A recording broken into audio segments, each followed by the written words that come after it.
Hi everyone! Welcome to Tangerine Planet, a place for kind thoughts, smart ideas, and a little sunshine for the world. Let's make a difference, one step at a time, together.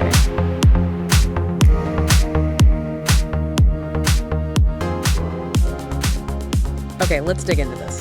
When you see some of these numbers like, what was it? Arctic sea ice possibly holding 10,000 microplastic bits per liter. Yeah, or the 30,000 species at risk. It's huge. Exactly. It's so easy to just feel, well, paralyzed. Like nothing one person does could possibly touch that scale. That feeling is completely understandable. The sheer size of these global environmental issues, it's a lot. Yeah. A very common reaction. It really is. But this deep dive, looking at the source material we have, it offers a different angle, doesn't it? It's not saying individual actions are the magic bullet, but it lays out these concrete habits, things you can actually do. Right. Across different parts of your life, the source suggests these actions can contribute meaningfully, sort of reframes it. From paralyzing scale to distributed action, something like that. Exactly. And our mission here is really to pull out those specific actionable things the source highlights, the concrete steps it suggests you can take to lighten your own ecological load. Okay. So we're extracting the source's view on tangible contributions. That's the plan. So let's jump in. Where does the source start? In the home, right? Yep, right in the home, where we arguably have the most direct control. And it points to maybe some surprising things. Like what? Well, like being an eco-conscious pet owner, for instance. That's... Yeah, the source specifically mentions avoiding certain flea and tick products because of, well, pesticides, and choosing cat litter that isn't sourced from strip mining. Wow, strip mine cat litter. Okay, wouldn't have thought of that connection. What else at home? A really big focus was on food waste, minimizing it. Right, that makes sense. But the source gets specific. It talks about using digital planners to really nail down ingredient amounts before cooking. Planning ahead. And mastering food storage to make things last longer, just reducing what you toss out. And for the scraps you do have, composting, I assume. Exactly. Yeah. Keep it out of the landfill. Turn waste into something useful. That's directly mentioned. Makes sense. Anything else on the home front?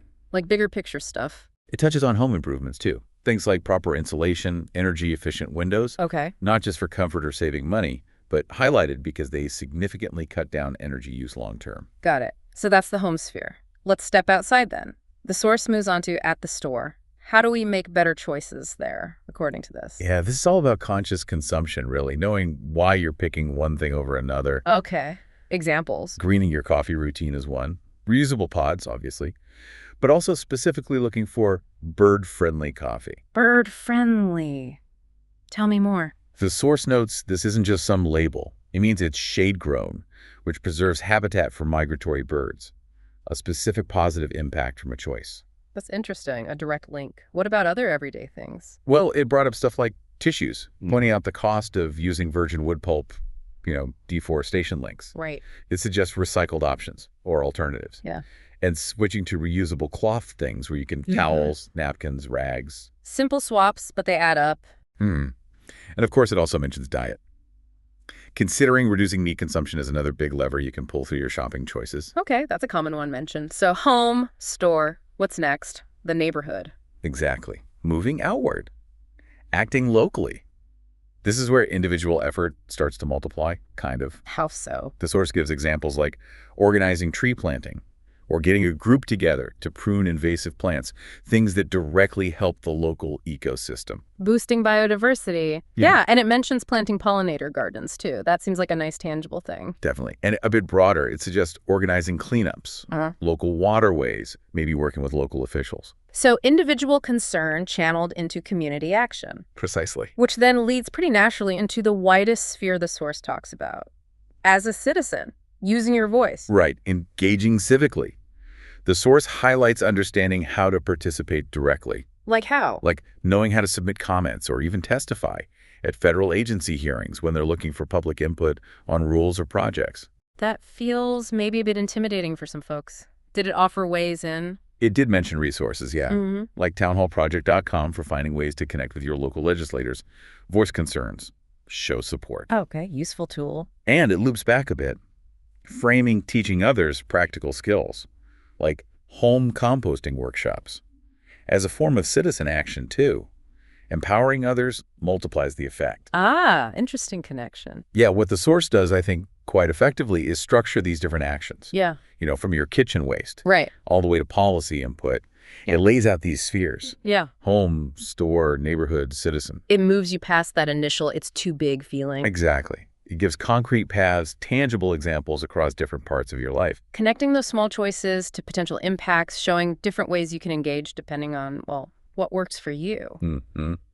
It really emphasizes that while individual actions aren't the whole picture, they are meaningful contributions, especially when you see them as part of this bigger pattern across different spheres. So we've gone from pantry habits to policy processes, all based on this source's framework. It's a pretty comprehensive look at how one person can act. It is. And the source is clear. Like we said, individual action isn't the complete answer to those huge global challenges.